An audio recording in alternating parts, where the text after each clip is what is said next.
Hello, and welcome to another Tending Tuesday, our first Tending Tuesday of 2022. I welcome you here. I welcome each and every one of us to this new year.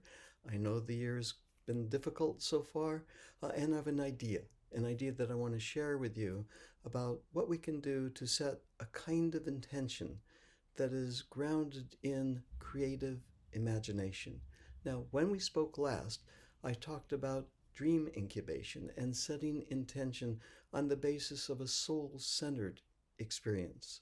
And I've been doing that. Now, in fact, I want to share a story with you as to what happened as a result of doing that. But this week, this time, what I'd like to offer is something a little different. I'd like to offer the idea that setting intention can be on behalf. Setting the intention comes from and is on behalf of creative imagination. Oh, I'm not talking esoteric, and I'm not talking fantasy, and I'm not talking make believe. I'm talking very practically. The world of today asks this of us, asks us to really bring our best to the challenges and opportunities that are available. And to do this, let's access perhaps one of the most extraordinary resources that we have, innate from our beginning, innate to our life experience, and that is imagination, creative imagination. So, let me suggest the exercise that I've offered that is listed here along with this video.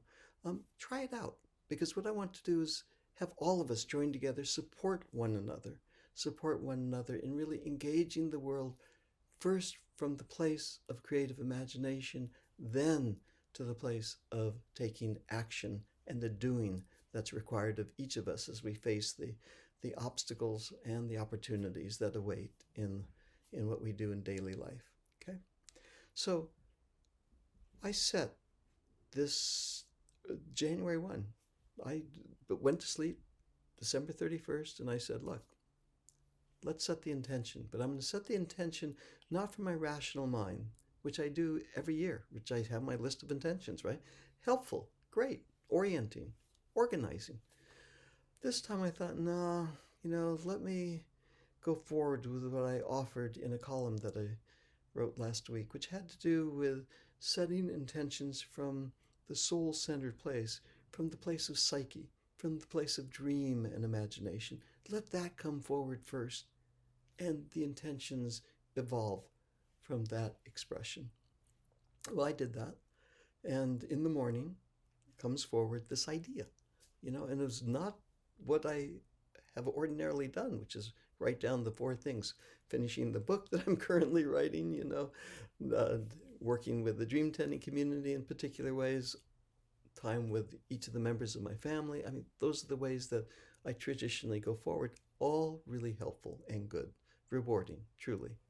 Yet this year, different circumstances, different time, different experience for me personally, in terms of what's going on inner life, as I connect even more deeply and more fully to the movements and motions, expressions, the subtleties, the nuances, the intimations of soul. Mm. So, what happens is on that evening, right, I go to a family gathering that we have been part of for, 35, 40 years now. And we meet together in a small group, and we then light a fire. We have rains down in California, so it's possible once again after a number of years to light a small fire, contained fire. And each of us find pieces of wood that we pick up here and there and on our hikes and walks, and for me at the ocean, pieces of driftwood. And we set our intentions, and every time an intention comes, we place a piece of the wood into the fire and allow it to go up and, illuminate truly. Well, it comes to my turn, and everybody's setting beautiful, just, really heartfelt intentions. It's what happens each and every year, before music and poetry, these intentions come forward. And it comes to me, and I go, okay, this is going to be different because This year, I'm not leading with my mind's intentions, as useful as that is. I'm leading with soul's intentions. And what the soul had shared with me was very different than what the mind was asking of me, right? And the soul was asking of me something a little more nuanced, actually, and yet as profound and deeply felt as anything, right? And the implications even more so, right? And what soul was asking was to sustain a connection to imagination, to lead first with creative imagination, intuition, and then second, notice what would come my way.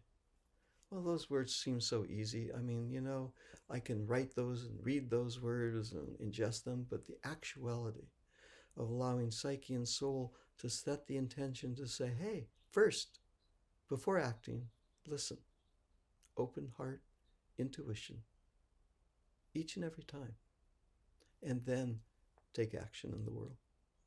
Okay? Well, I shared that, and of course, in the context of ritual, where everything becomes more deeply felt and collectively held, it really had an incredible impact on me. It did. And then I noticed, how does one sustain this praxis? Because everything in the world is going to conspire against that. The mania of the world is asking something different of us, right? The people's expectations, inner and outer expectations, really pull us in all kinds of different directions. So what can I do to sustain the practice? Well, every time I take that action, every time I pause, reflect, feel into a sense of intuition and imagination, then act, I offer gratitude. Thank you. Really, thank you. Thank you, imagination, intuition, creativity, for being part of my life. Gratitude. Thank you. Um, you know, when we imagine something to be in a better place, our bodies respond differently. When we live in imagination with positive intention, generative intentionality, and then our bodies will respond the same way.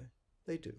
Breath deepens, shoulders relax, yeah, and we have a somatic sense of anchoring into the actuality of that praxis. Well, it's been 4 days, okay, not a long time, 4 days, and each time I lead with that intention, I offer that sense of gratitude back to imagination.